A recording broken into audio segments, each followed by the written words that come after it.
Don't go sleep with that girl's man. Don't go and ruin that person's business. Don't go and steal that person's car. Don't do anything negative.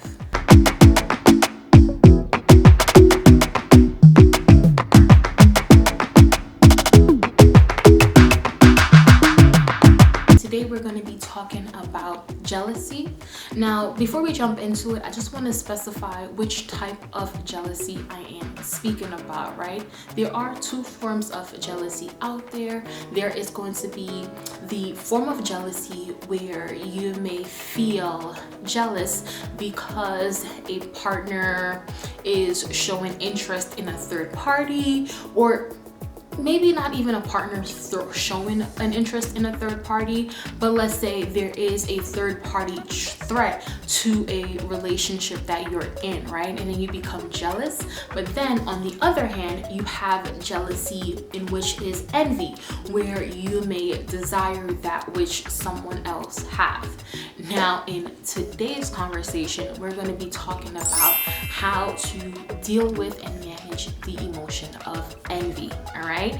So yes, basically we are talking about the jealousy that manifests its form as envy, right? So first, what we're going to do is we're going to define what envy is. Then I'm going to share with you guys my thoughts on the emotion of envy. And then thirdly, we're going to jump into some things that you can do to process and overcome the emotion of envy in a positive way. All right, so let's jump into it.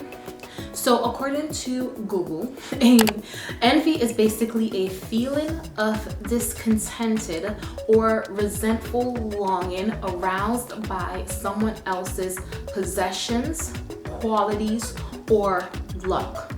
So it is basically feeling discontent or resentful because of somebody else's success, or feeling bad about someone else's success, right? Just to kind of simplify it. But nonetheless, let's jump into how I feel about envy. For me, I feel like envy is like many other emotions. It's just another emotion that signals something to you. It tells you something. And as a person, I feel like you should try to see what the emotion is trying to convey to you and channel it in a positive light instead of into a negative light, right? And when I say envy is like any other emotion, let me give you guys a quick example, right? You have anger. Anger is just saying to you, look, there is something external to you that you're feeling upset about, that you're feeling is provoking you, that your feeling is bringing frustration onto you, and you have to deal with that. Now you can choose to either deal with your anger in a negative way and blow up at people and be destructive, or you can deal with it in a positive way and be more assertive, right? Pinpoint what is triggering you, pinpoint what is provoking you, and try to find a resolution to that so that that emotion won't be there. So your anger is just signaling something to you. Another example would be happiness, right? Happiness is an emotion that shows that you're feeling content with everything around you, right? So you may be feeling happy about possibly gaining a new job. You may be feeling happy because you are looking around and you're appreciative for all the different things that you have or have accomplished in your life, right? So you may be feeling happy because of a party, whatever it is. There may be something going on in your life that can bring forth that feeling of happiness, and that is just channeling happiness in a positive way. Now you can choose to channel happiness in a not so positive way, right? And to do so would be to, let's say, pick up drugs or alcohol, right? And just kind of feed your body whatever you think it needs that would give it that dopamine hit, right? So again, envy is like any other emotion. You can channel it in a positive. I just want to put my phone on silent real quick. But you can either choose to channel it in a positive way or a negative one. So let's jump into it. How can you channel envy, right? Envy can be channeled in a positive way, in that you can use whatever it is that you are feeling envious about to motivate you, right? So let's say someone has a banging body, someone started a new successful business, someone has a brand new car, whatever it is that would channel or trigger that feeling of resentment towards you. You're able to look at what that thing is externally to you and transform that into inspiration, right? And say, well, you know what? Since that person has a banging body, let me use that as a motivation to go to the gym, right? Let me go to the gym. Let me start eating healthier, right? Let me challenge myself so that I can be the best me that I can be. If someone has a car, you can say, you know what? Me and my boy, we came from the same hood. My boy, he's doing good. He's coming up. He's working hard, and he has all these different things to show for it. Let me now invest in myself and invest into what I have to do to build up my finances to a state where I can afford a car, and a car that I actually desire. Again, motivation. If someone has a successful business, right, and they're just making sales left, right, and center, you can now, instead of being envious and use that in a negative way, you can use it in a positive way and say, hey, you know what? Maybe I need to sit with myself and try to find my own purpose so that I can start my own business, right? Those are positive ways that you can channel that emotion of envy. The negative way in which you can channel that emotion of envy is to project hate, to be mean, to be hurtful, to steal, to cheat, to do all kind of other things that you know will just bring forth chaos and drama. All right, so again, it is two ways you can use to channel it, positively or negatively. Okay, so envy for me is like one of those taboo emotions, right? You're not allowed to talk about it. You're not allowed to discuss it. You're not allowed to admit that you feel it. You just have to suppress it and kind of deal with it. And I think, like every other taboo subject, the more you bring it to light, the more you talk about it, the more the less chaotic it becomes, or the less chaotic it seems, right? And I'm going to give you guys a quick example, right? Back in the 1800s, 1900s and stuff like that, if someone wanted to date perhaps someone of the same sex orientation, it would be like, no, they're the worst and this, that, and the third. But today's society, we love the LGBTQ community. They're included in everything. And I feel like what was once taboo, because we can now bring forth conversation, education about a subject matter, it's like, oh, it's really nothing. Why did we make such a big deal about it in the first place, right? So I feel like it's the same thing with envy. It's like the more you talk about it, the more you get it out there, the more conversation is had about it, the less taboo the emotion will be. And I think the less guilt will be surrounded around it. Nonetheless, what I'm going to do is I'm going to jump into the 8 things that you guys can do to overcome and work through the emotion of envy. Number 1, speak about it. Be open. If it is to a close friend, to a close family member, your mom, your dad, just to kind of somebody who you can just kind of express how you're feeling and open up to and say, hey, this is how I'm feeling. Now, I know for some of us, we won't feel comfortable opening up to anybody about this. So I would suggest speaking to a therapist about it. I speak to my therapist about damn near everything. And I feel like when you speak to your therapist, you're able to gain better insight into how you feel, and just talking about something, I feel like it makes the situation better. So open up about how you feel. Now, if you see me look down, it's because I'm looking down at my notes, okay? Number 2, work on your own self-esteem. Do the things that you can do to build how you feel about yourself, right? Set goals for yourself and achieve these goals. Gratitude journaling. Talk about the things that you're appreciative for in your life. Focus on your strengths. Focus on your accomplishments. Say affirmations out loud to yourself, but do the things that would feed into you and build up your self-confidence. All right? And if you're struggling with that, what I find is that if you go to someone who really loves you and who really cares about you and just say, hey, I'm kind of really, struggling with finding some of my strengths. Like, can you help me with it? What I find is that sometimes those who observe us can present to us things that we never quite thought of. They'll be like, no, you're really good at this and you're really good at that. And you're like, oh, wow, I wasn't even thinking about that. Because sometimes things come so natural to us that we don't even see that they're strengths. But number 3, you want to, like any other emotion, you want to identify what triggered the emotion. What triggered the envy? Was it someone's banging body, someone's new car, someone's new business? What was it that triggered that emotion with you? Because you want to see where it is within yourself. You're perhaps feeling inferior, so you can work on that. If you don't pinpoint and trigger what exactly brought forth that emotion within you, then you'll just be walking around being mad and feeling resentful, and you're not sure as to why. You just don't like this person. Why don't you like the person? What is that person doing or having that you feel like you lack, which is why you're projecting that onto them? What is it? Identify it so that you can work on it. Because if you don't work on it, then it's just like, oh, I don't like the person, and you'll never know. All right, you'll never be able to put that work in. Okay, so number 4, you can step away from the situation. Give the situation some time to breathe. Give yourself some time to reflect, to identify your trigger, to think objectively about the situation and not just in a heightened emotional state, right?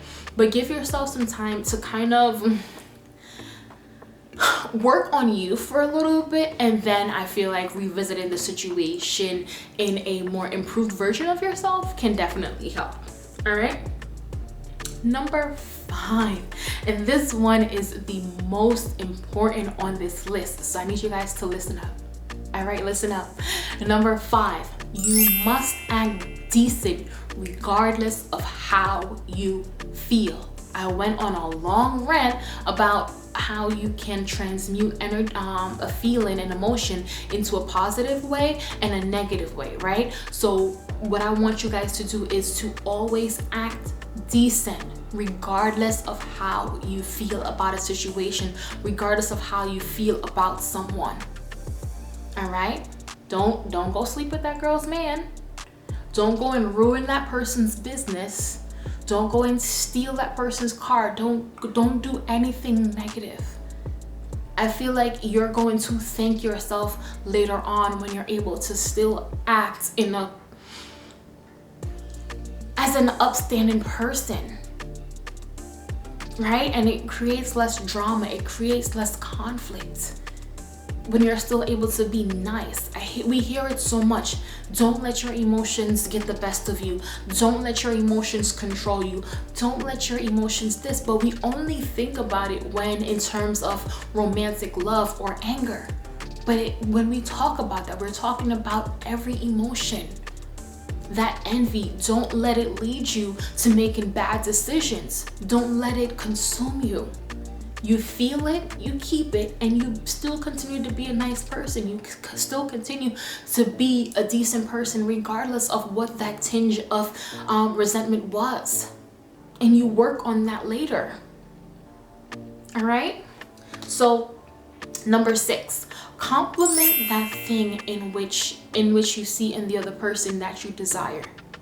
Compliment it. Hey, bro, I like your new car. It's hot. Hey, yo, like, you have an amazing body. Like, what do you eat? What is your diet like? What are your workouts like? OMG, your business is thriving and like you're doing an amazing job. Compliment it. Because what I find with envy a lot of times is people will throw sneak disses out there. Oh, you started your little business. Yeah, you always working out. You like, you know, it's like if you can't say something good, don't say anything bad, because you put that negative energy out there to this person who's just really trying to focus on their goals, focus on what they want to accomplish. All right, so compliment that thing which you desire, or don't say anything at all. Okay. Number 7, pay attention to your thoughts in that very moment. When you feel the envy, when you feel that tinge within you, pay attention to your thoughts. Are you thinking negatively? Are you on a hamster wheel of negative thoughts? How do you pull yourself out of that? Can you pull yourself out of that? Do you have conversations with yourself like, hey, like, and you like, let's say you're going through the hamster wheel of thoughts and thoughts and thoughts, and they're actually negative ones. How do you pull yourself out? You can say, hey, you know, what are you doing there? Yeah, are you even relevant? Was that negative thought even relevant? And you just put positive thoughts into your mind. You say positive things. And you force yourself to think positively, and you don't allow the negative thoughts to continue. Because by putting a positive thought in there, it automatically stops that wheel. And each time that wheel tries to go on a negative cycle, you put another positive thought in there. You put another positive thought in there until it's a wheel of positive thinking. You force yourself in that moment, okay? And number 8. This is another one that I need you guys to listen up on. No comparison. No comparison. Do not compare yourself to anyone. Okay. I want you guys to look at celebrities. Look at the singers, men and women. Look at the rappers, men and women. Look at the actors and actresses, men and women. Look at the international superstars, both men and women. No two people that we idolize are the exact same. Some have their strengths over here, some have their strengths over here, some have weaknesses here, and some have weaknesses there. No two people are alike. And what I need for you to do is identify your own uniqueness, identify your own strengths. Don't be looking at what Paul's strengths are. Don't be looking at what Keisha's strengths are. Don't be looking at what Diane's strengths are. Don't be looking at what David's strengths are. Don't be looking at other people's strengths. Because when you look at other people's strengths and you realize that you're perhaps weak in that department, it deprives you of focusing on your own strengths. So stop comparing yourself. You are unique, you are who you are, and no one can ever be you. And focus there. When you compare, it breeds hate, it breeds competition, and the envy is just gonna follow up right behind it. All right? Okay, so those were my thoughts on envy. I hope that you guys were able to get something and gain some insight into it based upon this video. Don't forget to share your thoughts and comments down below on the subject matter of envy. What are some things that you do when you feel envious? What are some of your triggers? You know, let's start some conversation down in the comment section about this topic so that we can help each other. Now, the next video that I'm going to be uploading is going to be on how to deal with being envied, right? So let's say you are the breadwinner of your group, you are the success story of your family, and you feel those little, you know, nasty remarks coming from people left, right, and center. I am going to be uploading a video on how to deal with that. okay, and the signs of being envied. So if that is something that you are interested in, don't forget to hit that subscribe button and the notification bell so that you will be the first one to get that video. All right, now in the meantime, you guys can check out this video here on 20 things that I learned in the year 2020, and I will see you guys next time. Bye.